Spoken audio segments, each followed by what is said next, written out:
navigating the world of homeschooling diverse learners. Featuring Peggy Ployhar from SPED Homeschool, Annie Yorty from AnnieYorty.com, Leilani Melendez from Living with Eve, Stephanie Buckwalter from eLARP Learning, and Dawn Jackson from Dawn Jackson Educational Consulting and Tutoring. With over 75 years of combined homeschooling expertise, experiences, and perspectives, this group is eager to share their wealth of wisdom to empower your homeschooling journey. So grab your favorite mug, settle in, and get ready for insightful discussions, valuable insights, and practical tips. Give your homeschool the power boost it needs to successfully educate the unique learners in your home.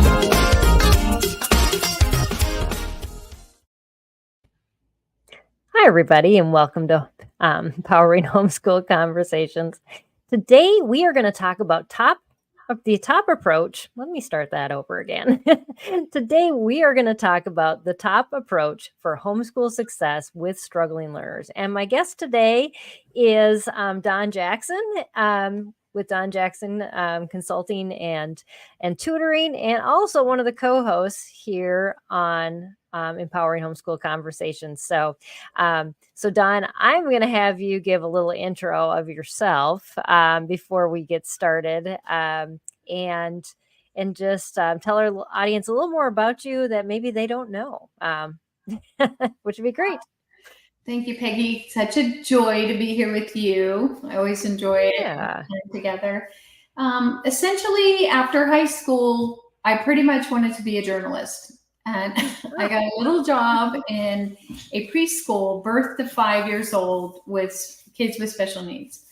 And I was like at that time, like they would call an aide for the classroom. Now they call paraeducators or paraprofessionals.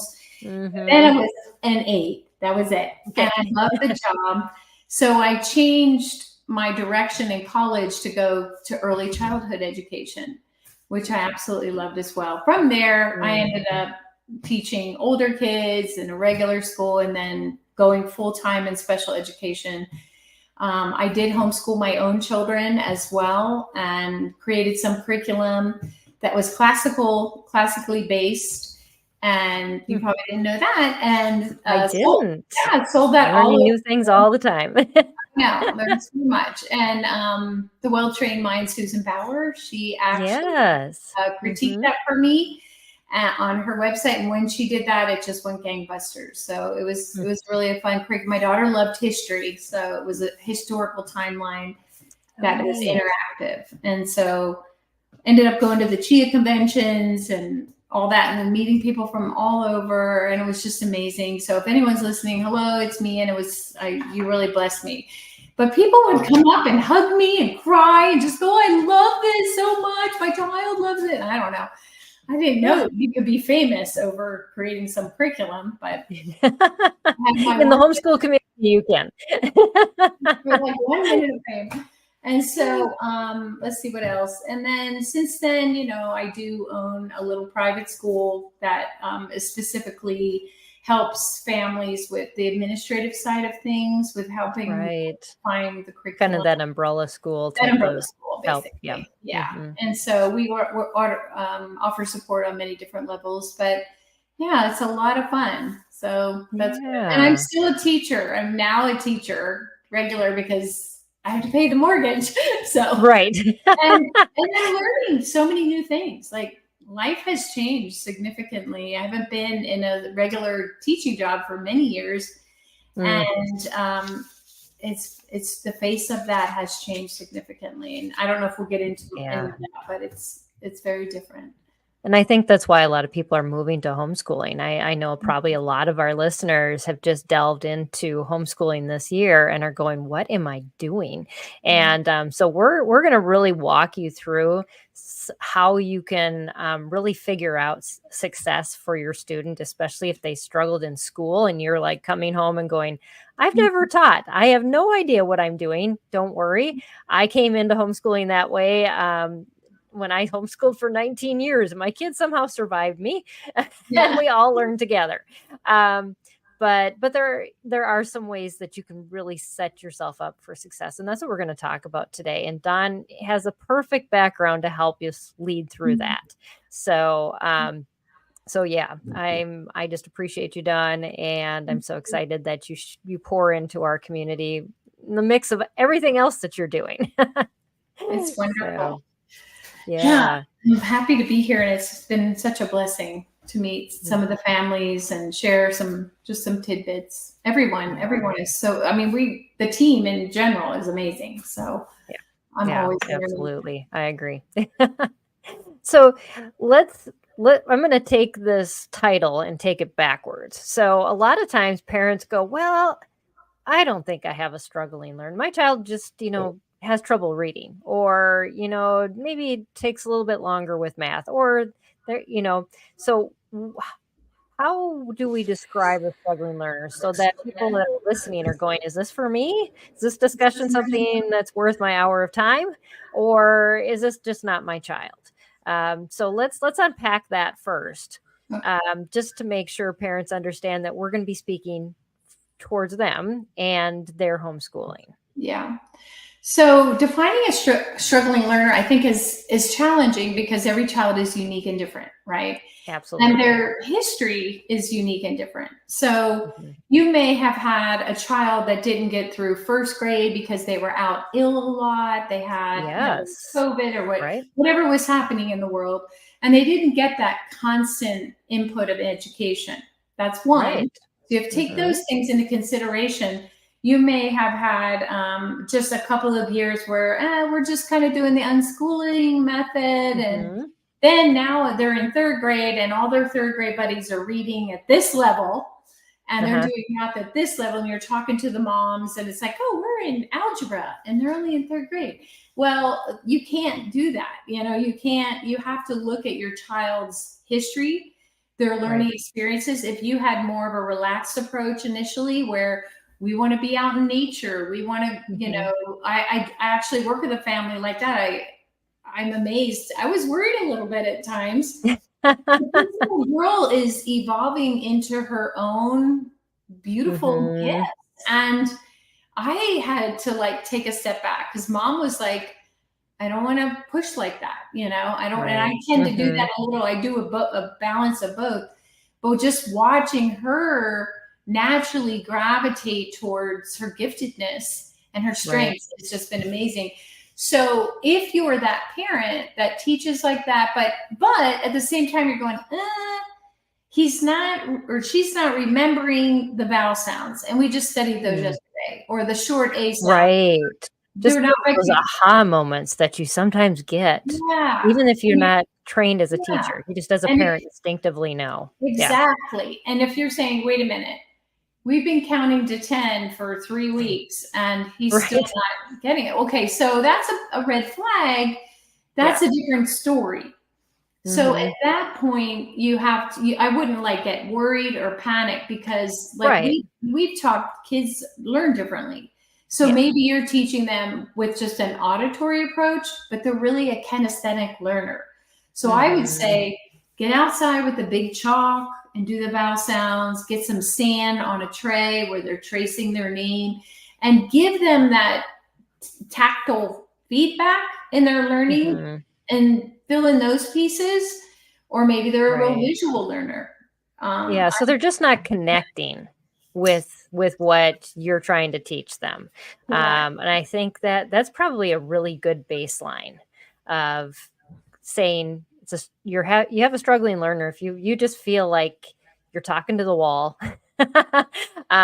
or things are going in but they're not coming back out in any form. And we're not talking about a child who's nonverbal who maybe can't tell you, but maybe they seem to be showing signs that they're actually understanding versus this is not sticking at all. And I feel like I'm just teaching and we're not progressing. But you have to look at your teaching style too as a parent, because if you're just a strong verbal, I have strong verbal parents that just talk at the child and just, they're teaching. I used to be that way, actually. Believe it or not. I know. I'm kind of a talker. But when my kids were little, I would just be like, blah, blah, blah, blah, blah. Well, my oldest daughter, it was overwhelmed. It became like overwhelming to her. And I realized that is not the way she would just tune me out. I remember one time we were driving in the car and I was like, blah, blah, blah, blah, blah. And she goes, are you talking? Like, did you say something? Like, I know she was totally but I know it doesn't sound very respectful, but she was kind of like trying to make a point with me, like, I don't hear all that. I'm not hearing all that. And so that was when I was really like thinking about the learning styles and this different. And it's amazing how your kids can teach you too. Things like that. Well, they taught me a lot. As long as you're listening. Because I think my son finally said to me, Mom, you're telling me too much. Yeah. You could only process a little bits at a time. But it took him a while to be able to verbalize what was frustrating him so much. Was that I wanted to dump everything. Right away. Everything that I had. And he's like, hold it. I can take one little piece and I can take awesome. It from there and then give me another little piece. How old was he when he did that? I'm just curious. Oh, he was in his 20s. Okay. I mean, we were done homeschooling by then. I wish I would have known before, but yeah. Same here. I know exactly what you're saying. And so that's why I'm sharing that, because if you're saying, look, I'm trying to teach them every day, but okay, are you using all the modalities? There's visual, auditory, kinesthetic, and then there's maybe parents don't even know about that. Yeah. That's correct. Yeah. And so, we have other stuff. So yes. So we can cause some of that struggle ourselves. Our child's just their inclination on how they learn best can cause struggles if it doesn't line up with how we're teaching. And then there could be other diagnostic things going on as well. A child just might have dyslexia, might have dysgraphia, might have dyscalculia, may have a slower processing speed, there's all of these other things that we take into consideration. And maybe you're coming out of the public school and you've got diagnoses already in line, and maybe you know what they are and how to teach towards them, and maybe you don't. So it's like you said, every child is different. And I think a lot of times when I've been at homeschool conferences and, I've brought a team of people with me to answer questions, the one that would make the team scream so much was when parents would come to them and say, so here's a list of diagnoses of my child. So what should I teach them? And really, as you know, it's not about the diagnostics of my child has autism, my child has dyslexia that's going to point to a curriculum. There's so much more involved. We'll get into that in a while, but because Dawn's going to share some pretty deep insight about that, and I don't want to just give some tidbits here. I'm expecting a lot out of you. But yes, there's so many components involved with it. It isn't just if you get the right curriculum, you're going to solve the problem. Right. Because that changes over time, and you learn to become eclectic. You learn to become very fluid in your teaching, but you have to be comfortable in that too. Yes, you have to be kind of open. And I want to say too, even if your child has a specific diagnosis, it's still different for each child. You can have a slew of kids with ADHD, and they're all different. And it shows up differently in every child. You can have a child that just checks out. Does it look like I'm paying attention right now? I'm looking at you. Yeah, somewhere else. And I know it in your eye. I can find it. I can hear it. And I'm like, where are you right now? And so you have to kind of realize one thing does not, what is the saying? One thing does not fit every child, because it shows up differently. And I will say this too, we've had kids in our program that came in with all these diagnoses and IEPs. And after they were homeschooled for a few years, they would go back and get retested and they didn't qualify anymore. Yes. Because now they're working at their level, they're working with their interests, and that individual or small group setting is huge for a lot of kids. The top 10 accommodations that schools give is what we do instinctively as homeschoolers. That whole top 10 list goes away. I actually have given a talk through the summer a couple times on that. And people are just like, what do you mean? Because they're like, can I get accommodations when I'm homeschooling? And I'm like, you've already done it. You just naturally do it. Yeah. And I give the top 10 list. And then I say, but then there's even more advantages that we have. And that is why homeschooling works, because we can customize it so much for the child instead of, a classroom of kids where they just don't have the resources to do that. They don't. And it's sad, but I mean, there are some amazing teachers out there, and there's the supplies are amazing. They do a lot more visuals now. They do a lot more training, teaching through the computer. And hands-on, like I see a lot more of that. So they are taking the learning styles into consideration. But again, if you have a child that's, just still falling through the cracks in that setting, you want to, kind of look at that. And then there's, the processing, like visual processing, auditory processing. So a lot of people think, oh, they have hearing problems if they have auditory. That's not what that means. It means the words that are going in, the brain kind of shifts them around a little bit. And so like I think I have a little bit of that sometimes, because what happens is I'll hear something and my imagination will kind of take it over here. Like I'm trying to work through that. Oh, and I get ideas and I miss the rest of it.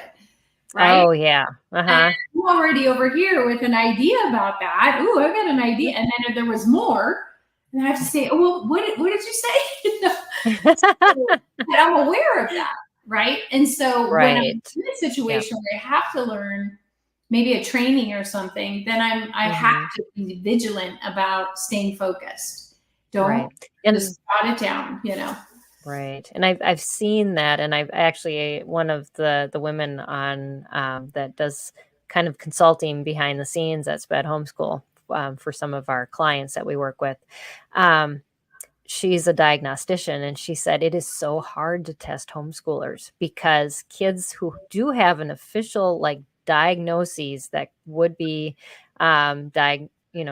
diagnosed, she said they tend to be able to compensate much better than their public school constituents because their parents have taught them how to go around their deficits and use their what they are good at. And so I thought that was an interesting perspective, because I've told parents that over the years as I've spoke too. And I've said, if you go to a regular diagnostician, they might not catch it. Because your child is so good at covering it up.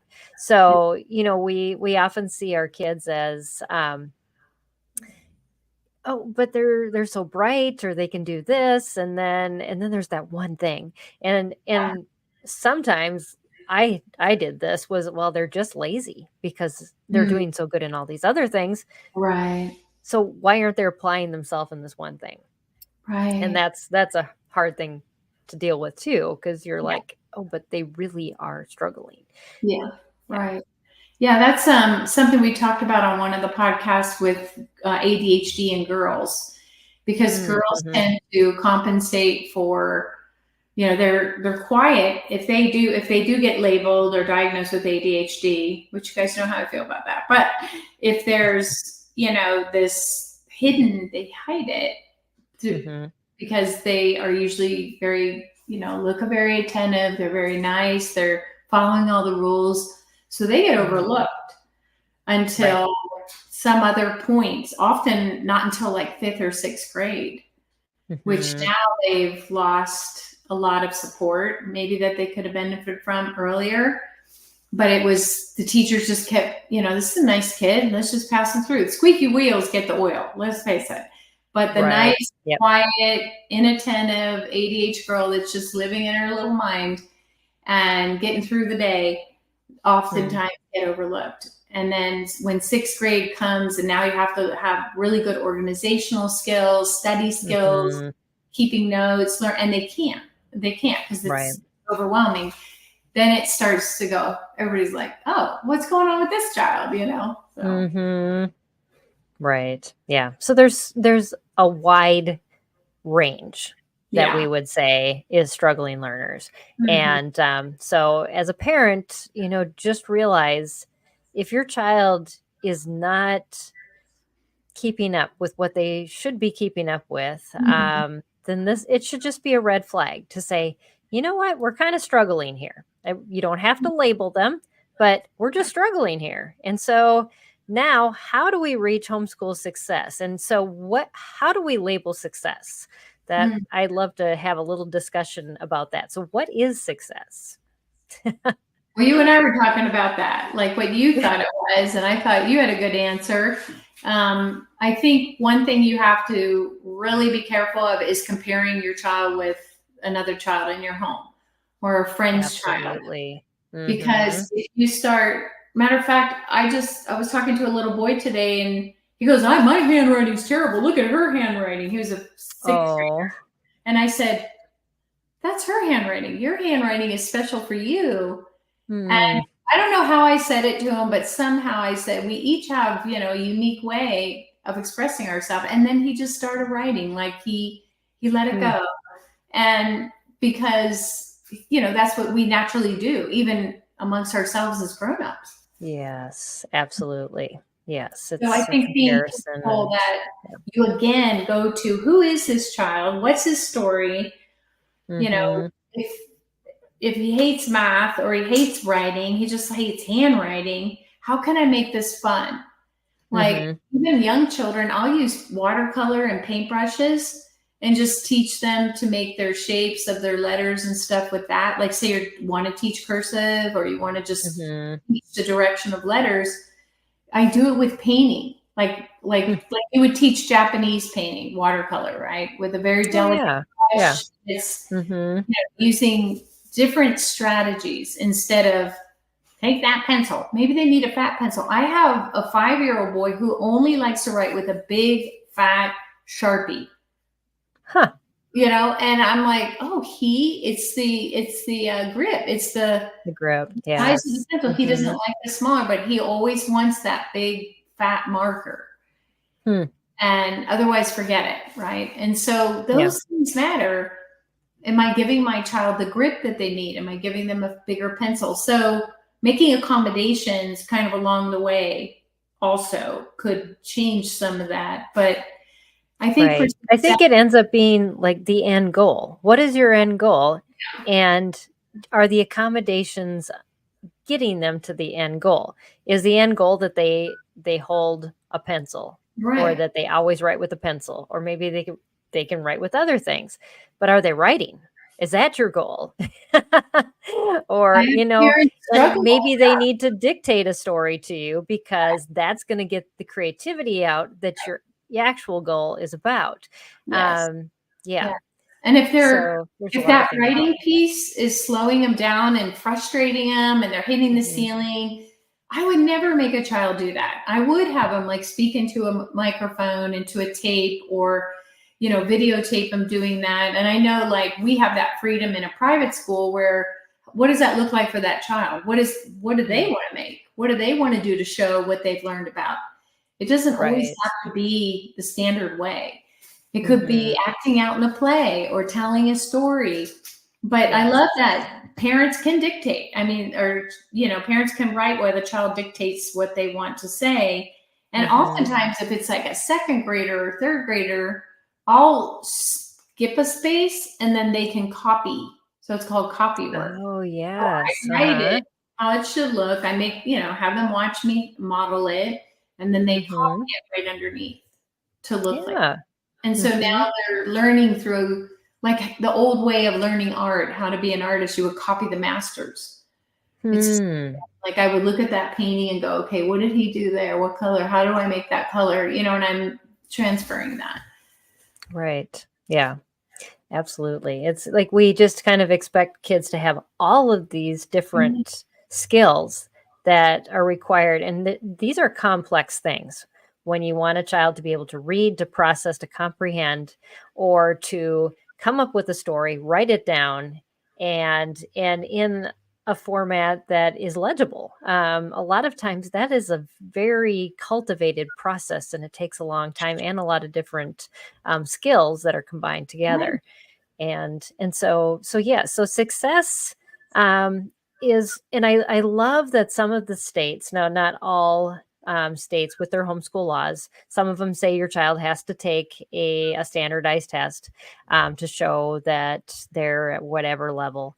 A lot of times when that is required within the states, though, you don't have to give the test to the state. It's just for your record. Right. And then some states have things, that are added on. Like when we lived in Minnesota, it was if your child falls below the 30th percentile, make a note about how you're going to help teach to that deficit, and then keep it in your records. I mean, it didn't go to anybody. It just was to us. But there are some states like Oregon where they actually have to go into the schools and be tested. Right. And but there are a lot of those states that have that, like Virginia does that too.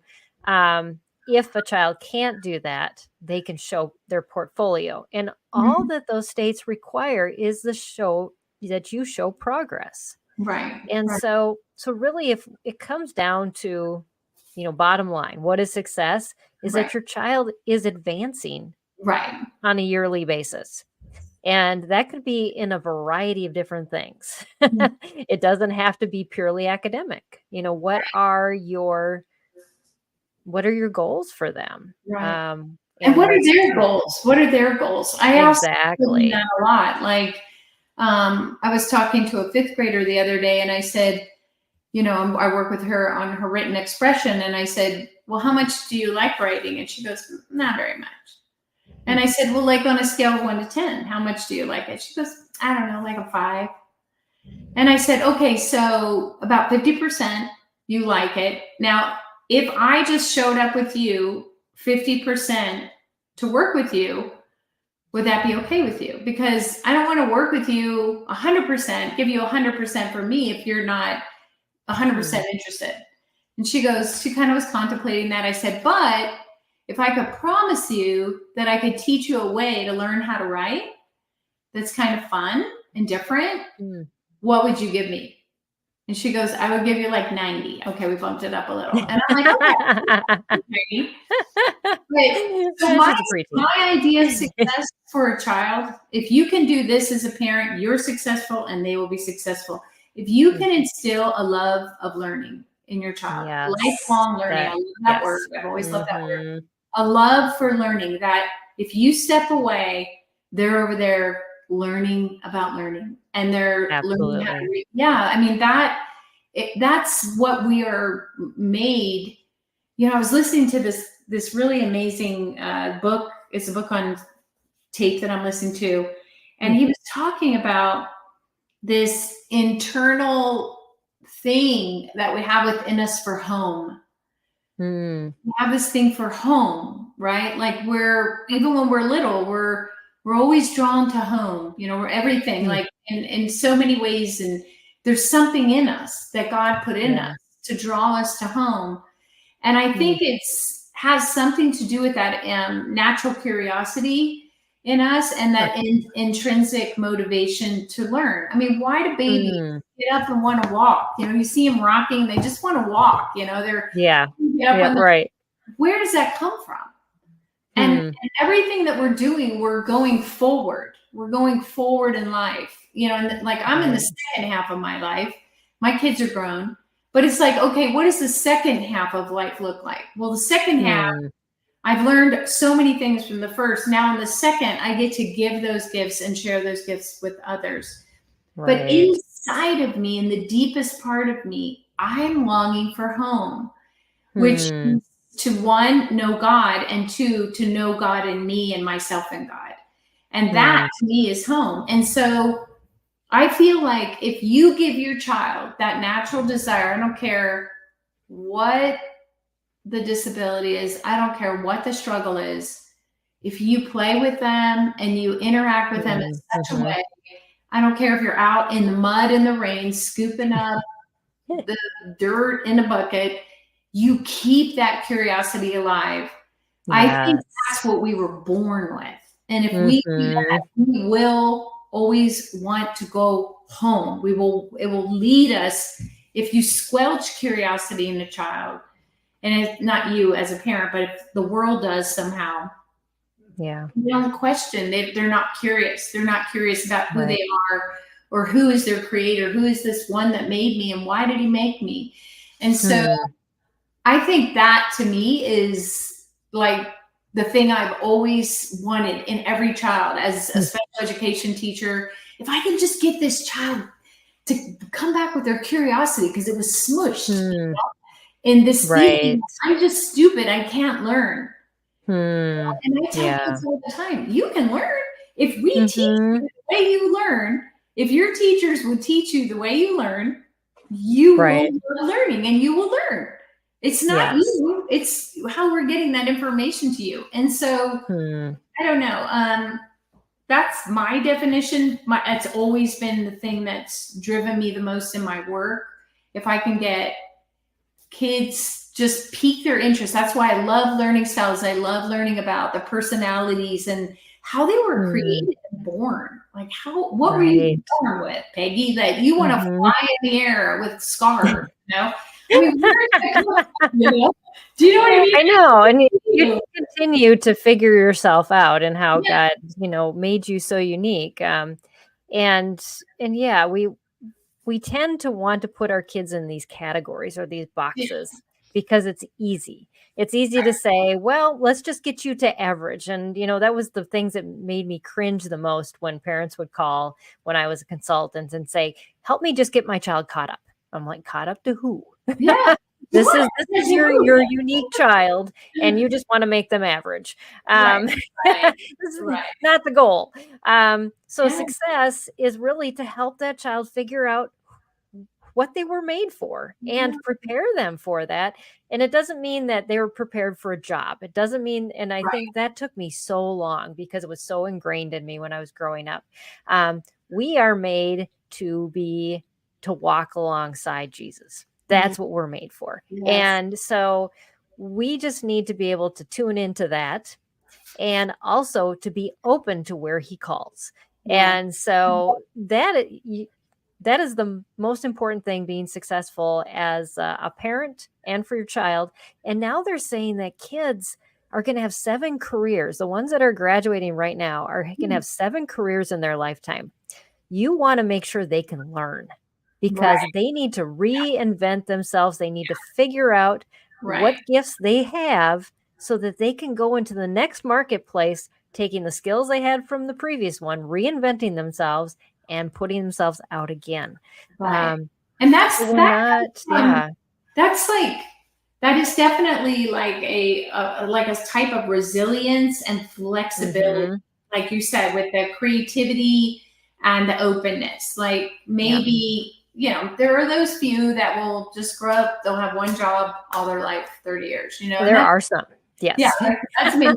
But you're right. For and I've tried, like I think of myself, I've tried different things in life, and there's so many things that I love. Like I'm an artist, I love to paint, and my goal is when I'm really retired and old, I'm just going to be painting in the garage, and selling or something. But so you can have various different gifts and talents, and it's I think what's the most challenging for me, what I've seen in parents, is when you have a parent that's very they think like in a box, and they'll tell me, well, this is the way I was taught. This is the way I learned, paperwork or worksheets. But then they have 4 kids, 3 do fine with worksheets and like them. And then there's that one, who is right. You always get one. Yeah. They're out and everybody gets the one. And so, it's just different for each one, but having an open mind. And that's like why I think coaching is so wonderful, or some kind of a system of support that you have where people can help you and support you to see your child in a new way with a new lens, not the lens that you grew up looking at the world through. I'm working with a family right now. Mom's a writer. She's a genius. She told me to, she goes, I said, well, let's talk about a writing program for him. And she goes, I don't understand that. This is her real words. If she watches this, I hope you don't mind me using it. She goes, I'm a writer. I don't understand that certain people cannot write. Yes, when you get so good at something. You get so good at it. And I've had parents like that. Math, I don't know how to teach them math. I'm so good at math. Where do I begin breaking that down? So we found a couple of little things for him to check out. They were an online program that could suit him because mom could be out of the picture a little bit and he could be in a little course online. But that's just so fascinating to me. You know, as a teacher, I have to learn to teach everything to any child, right? So but I adore her because she's brilliant human. And she's gifted in this way. And she's just like, I don't know where to begin with that. I don't know how to chunk that down. And as a coach, I'm able to help her with that, help her to see it in a different way. But she was just like, I know he needs it, but I don't even know where to begin. And I don't understand people who don't know how to write. You know, I said, well, if we tap into this, he may be a writer just like you as soon as we get him up and going, you know? Absolutely. Yeah. Yeah. That's the way my dad was. My dad is an engineer and I could not go to him for math because it was just so hard to understand what he was talking about. And so I figured it out enough by working with him. Actually, it was a gift because as I became an engineer after I graduated from college, I was able to be like the interpreter for most of my other colleagues that were going, what are these other engineers telling me to do? And I'm like, I got it. This is the way my dad talks. That's so amazing. Wow. Yeah. So you just led us into the top approach, Don. It's working with somebody who can see your world, your homeschooling world, from a different perspective that has a lot of knowledge, a mentor, a consultant. Tell us, just give us some stories. Tell us, what advantages parents have and just what they come away with by working with somebody like you to be able to pour into their homeschooling. Okay. Well, I kind of made a list and we're going to be sharing this with everyone through the program. Yes, I'll share a link in the show notes. Okay. And so these are just a couple, but there's 10 of them that I came up with. So it's structured support and guidance, of course. So accreditation and record keeping, if you need accreditation, we personally aren't, which gives us a lot of freedom, but that's for kids to think out of the box, literally. And then, so can you break each of these apart? So let's start with the first one.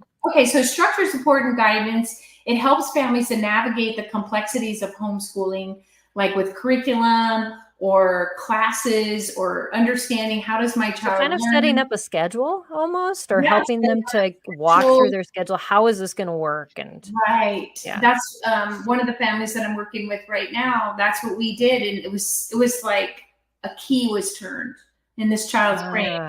So we do an online profile about a child's personality, and when we found out he was highly organized, his mom's like, "No, he's not." Well, yes. He is in his brain where he needs to know what's happening next and next and next. And so I said, we need to create a schedule. Once we created a schedule, he was up in the morning before everyone doing his work. Wow. And then we learned what his environment needed to look like. So we created that environment that was his. And just this ownership that kind of came to him, it just was life-changing. But who would have known? It's not something you think about. And so that helps. And then, so then say, for example, you have a child that, like we worked with this family for like 5 years, and the goal was for them to go back into high school someday. The kids are in sports, so they wanted to be homeschooled until high school so they could get the scholarships and everything for sports. Okay.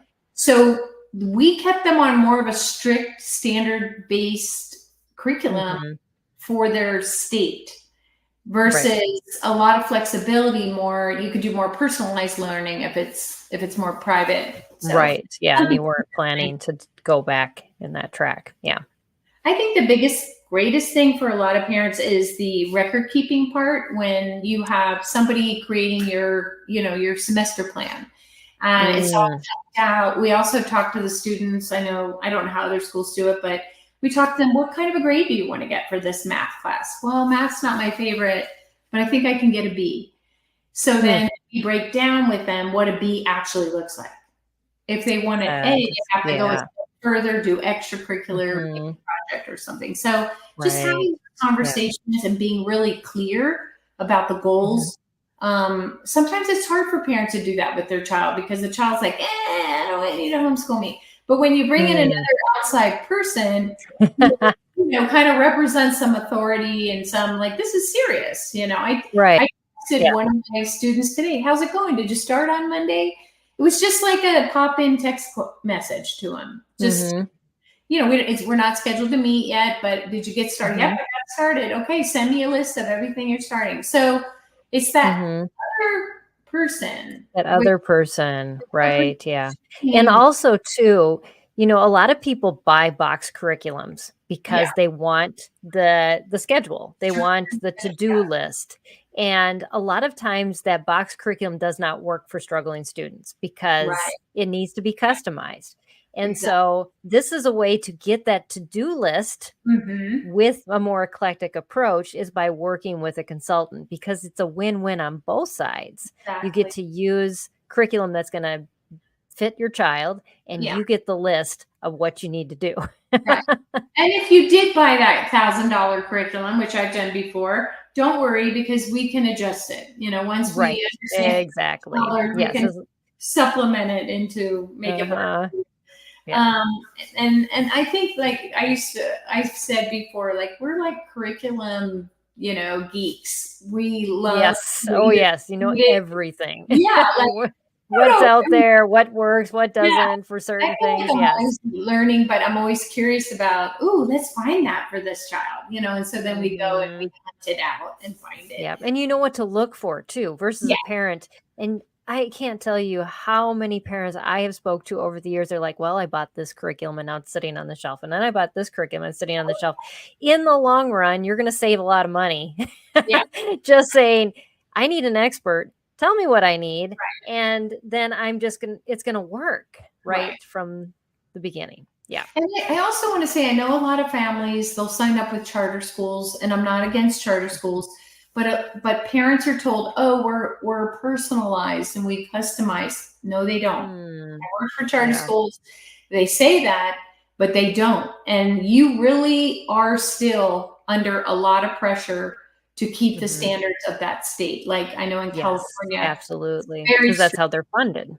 They have to get their records. Yeah. So there's not that much flexibility, but maybe it's still worth it and you can do it. But it's still stressful. If you have a child that has a lot of anxiety, that's very, very hard for them, because they still have the state test. They have to do all the exams. Absolutely. That's not for every child. And then, of course, again, we just talked about that, like curriculum resources.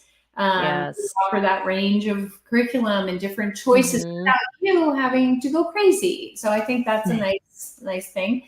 And then any administrative assistant, like handling the tasks such as grading, reporting, and compliance. I mean, we even go as far as, reading their work, correcting it, and then supporting them in writing. So I do a lot through Google Docs now, which I love it. Oh, yeah. I work up there and I can look at it. On Khan Academy, I get accounts of my students. So I have teacher access, and I can just go in and this is kind of an interesting thing. So we had a kiddo who was doing math on Khan Academy, and I went in as the teacher and I'm looking at his history. Mom didn't even catch this. Okay. And I'm looking at his history and I'm going, okay, I can see how many problems he's attempting, and then he's jumping out and he's going to the next one. So he's not completing it. Then I can do more research and see, he's not watching videos. He only spent 1 minute on reading. So we were able to, like, dissect this. I was able to dissect it. So what I had him do was on Zoom, because he's in another state, pull up his Khan Academy with me and show me exactly what he was doing step by step. And we were able to dissect that and say, no, you need to watch the whole video. You can't just watch a part of it, because what was happening is he would read the section and he was getting like 50%, but the other 50% was in the video, which he didn't watch. So now he's doing both components, and the scores have gone way up. Wow. Yeah, mom didn't even see it. She just sees him doing his work. It looks good, but as a coach, I come in with a different set of eyes going, wait, something's wrong, And what you ended up catching was things that would in the future have caused major learning gaps, especially in math, where you would have to go back and do that math over again. Well, and we haven't doing that. Yes. But at least it was in the same year. It wasn't like multiple years down the road where you're like, why aren't we getting this concept? Well, because they never did it in the first place. Yeah. So that's just stuff like that. It's just kind of a unique creative thing. And then of course there's the socialization. So some programs offer that. We have had paired students up together, so they could be like buddies, like work buddies and stuff. But we really encourage things like OutSchool or co-ops and things like that. Sometimes parents don't even know where to begin with that. They don't know where to start llooking for that. Yes. And so if you have a child that's, has some learning challenges, you might think, I don't want to go into a co-op. It doesn't work for us. We can teach you. But there are so many other options. Yes. And you know that. Yep. We can teach you too how to talk to the teacher that's teaching your child. If you do an online assessment with us, you can offer those strategies to the teacher. Like these strategies really help my child to learn, or this is their learning style. So if you're just standing there and talking, you might notice that they get distracted, and you might want to bring them in with this. So things like that, like tips like that can help them, because that's I just talked to a school in Colorado, did a presentation for them on how to bring into their co-ops the learning styles and the dispositions, and as teachers, because I was talking to all their teachers, how do we help those kids that learn differently? So and then, of course, we also, are experts in a sense because of our background in education, and we help solve problems. Like if you're really bumping heads with your child and, there's behavioral issues, say, for example, popping up. How do I see that on FaceTime all the time. Parents are saying, I just started homeschooling my kids. They're out of control. They're running around. I don't know. Well, that's not a one answer thing. You have to. No, it's not. Definitely. You got to get to the root of that for sure. And you've homeschooled as well. The majority of homeschool mentors, consultants have been in your shoes. And especially if they're working with parents of struggling learners, they've had struggling learners themselves. And so not only are they coming in as an expert, but they're like, oh, I've been there. I totally get where you're at. And here's some strategies that have worked for me, but also for other people that I've talked to over the years. So just so much wisdom that can be poured into your homeschool. Absolutely. And just how to juggle that. Like if you have a really little one and then you have two older ones, how do I teach them when I have this one? Right. So we can give you ideas for how to balance that out and play like the two, there's just different strategies for making those sort of situations work. And then also about scheduling. Like you may have, you may be an early riser and you want to start school at 7. And I remember a dad said that to me in a conference. He's like, I don't know what's wrong with them. Like, why don't they just get the math done at 8 a.m, like that? Well, he had a wife and a daughter who were what we call spontaneous, and they wanted to do fun things in the morning. They didn't want to be serious. So I had to help him to see them in a new way. But at the same time, you have to figure out when is that child's best learning time. It may be after lunch. It may be lunch. So you have to think, okay, what is the biggest time? So things like that we help you with too. And then, of course, a customized educational plan. We do that. Yes. Based on their needs and goals. Again, so what are the goals? Like, what are the realistic goals? Not the goals that your sister-in-law is teaching her kids, but what are the realistic goals for your children, right? And really helping hone that in too. Because I think when you start saying goals, parents are like, well, I want them to do everything, but really you can only focus on 2 to 3 a year of that you're really going to focus on. And I always brought it down to, if like life just throws a curveball at us, what are the 2 to 3 things that I'm going to actually get done this week? And that's what those goals are. I mean, what are you going to like? There's no compromise. These are like the top of the line things that need to happen with this child.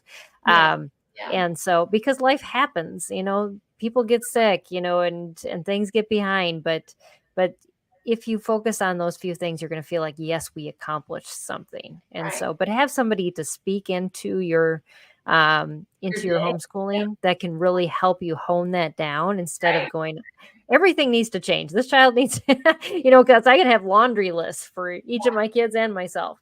And you can't set goals like that. Your children taking the first week and teaching systems. Don't worry about teaching math the first week. Teach them, what do we do in the, I'm even in that place with new students. They walk in the door, they're supposed to get their folder, the binder, sit down, get a timer, read for 5 minutes. Then if the card on the board says blue card, they go to the blue section of their folder, their binder, and they work in that section until they're pulled individually. Now, why that's so great, and they get rewarded for that. They get a punch every day if they just follow that system. Why that's so important is oftentimes I'm called out to handle behavioral issues. And if my kiddos, if there's a paraprofessional in the class and not me, guess what? They know exactly what to do. And that's the thing, something a parent can do is have a backup packet. What if you wake up sick today, but you still want to keep on your schedule? Okay, get your packet out, your special packet.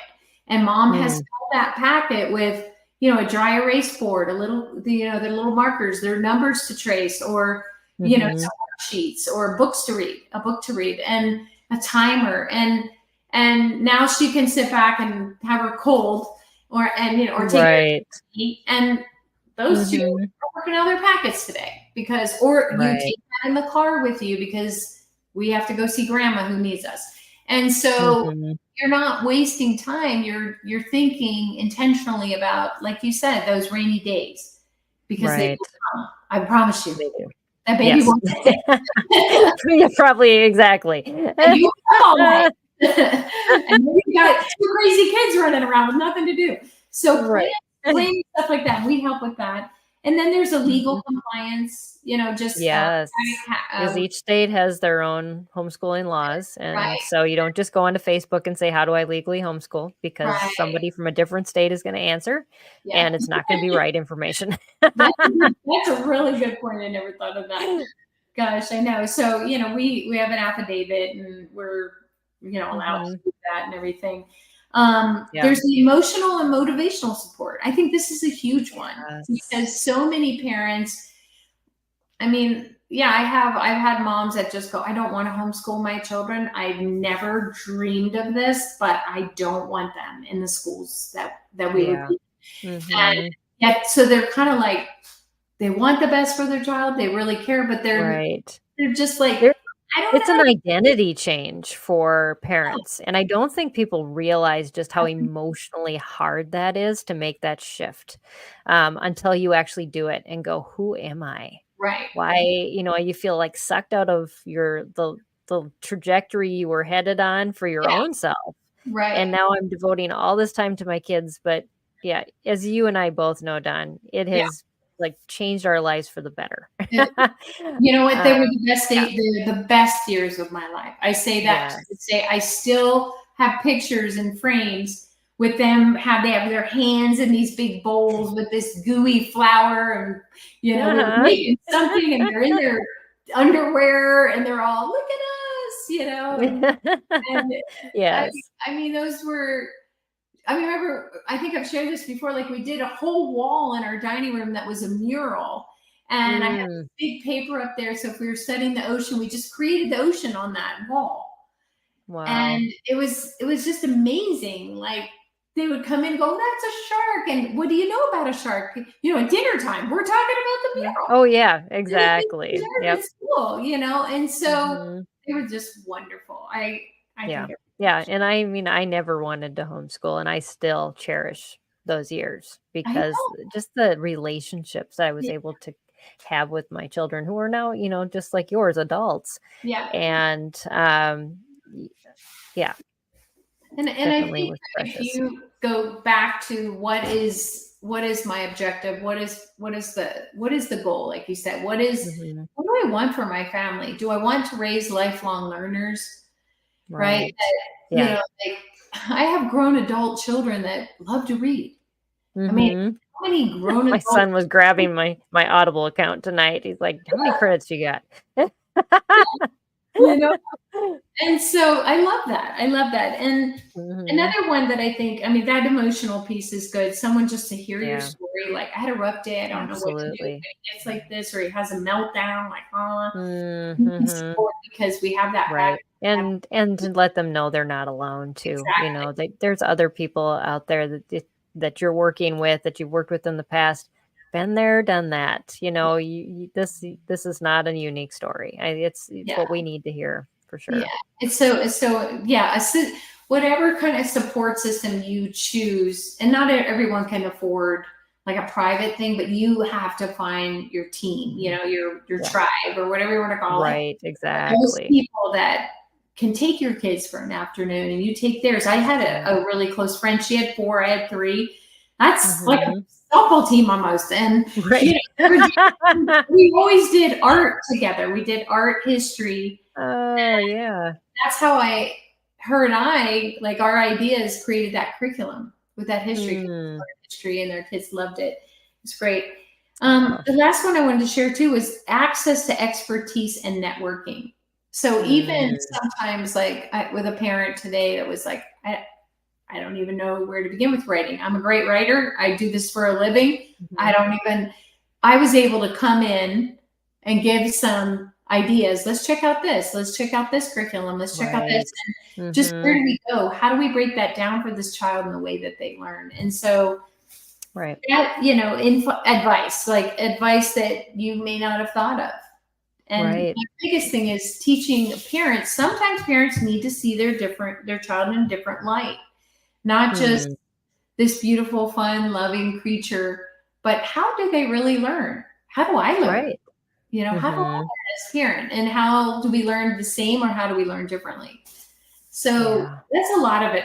That's a lot there, It is, but it's also good. And that really is, if you want a one-stop, I just need to get everything, organized. I need, the support I need, whatever Dawn has talked about. If that has really triggered something, you really need to reach out and find a consultant. And so, yes, those, and we can connect you with somebody like Dawn. And Dawn is going to share her information. Is it on your handout how people can connect with you too?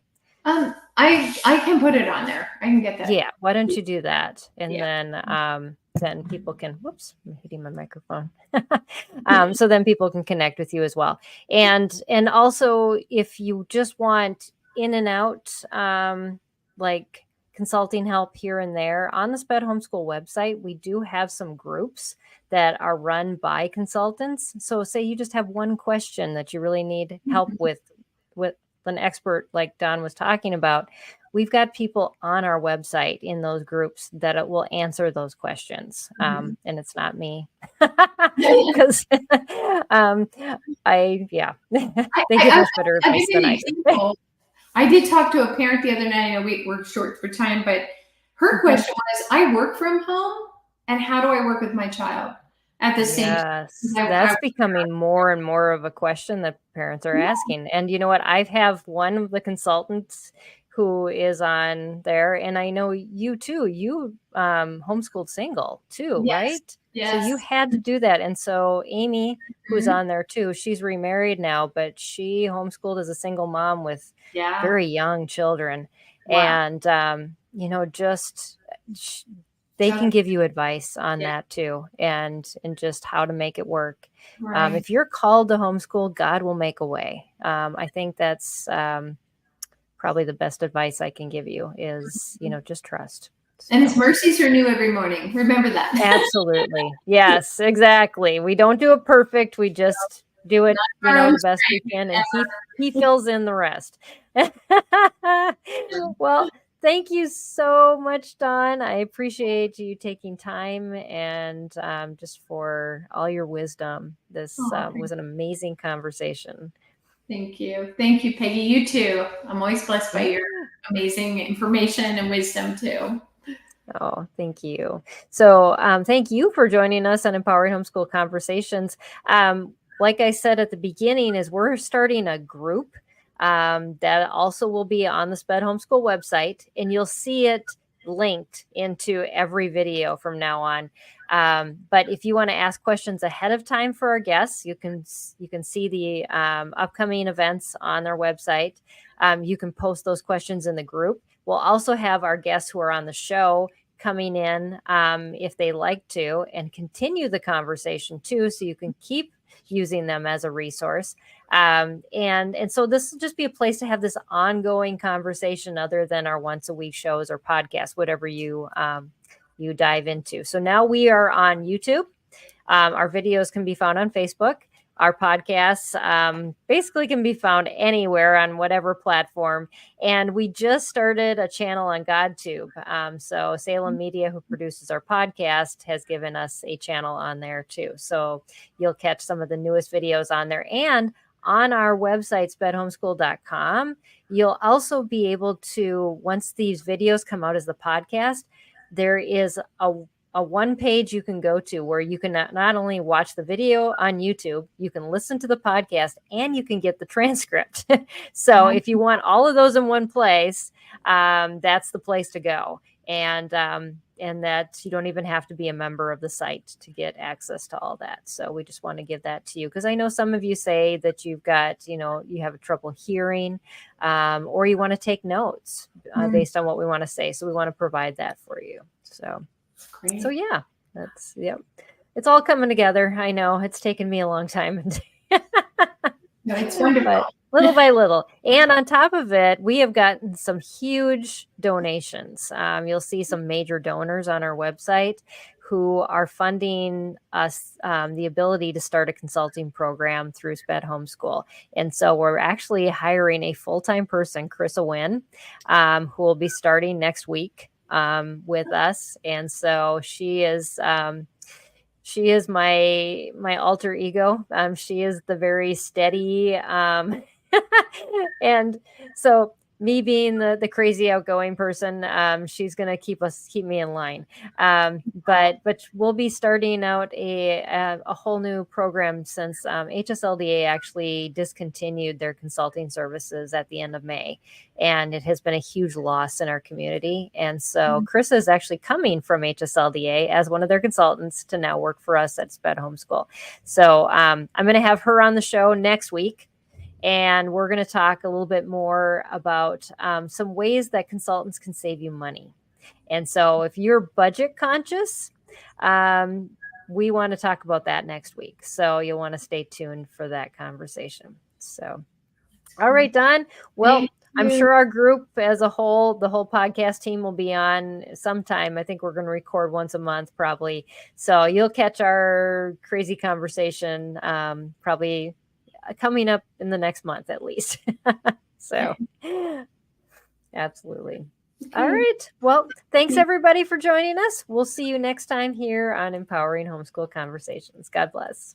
Bye. This has been Empowering Homeschool Conversations, provided by SPED Homeschool, a nonprofit that empowers families to home educate diverse learners. To learn more, visit spedhomeschool.com.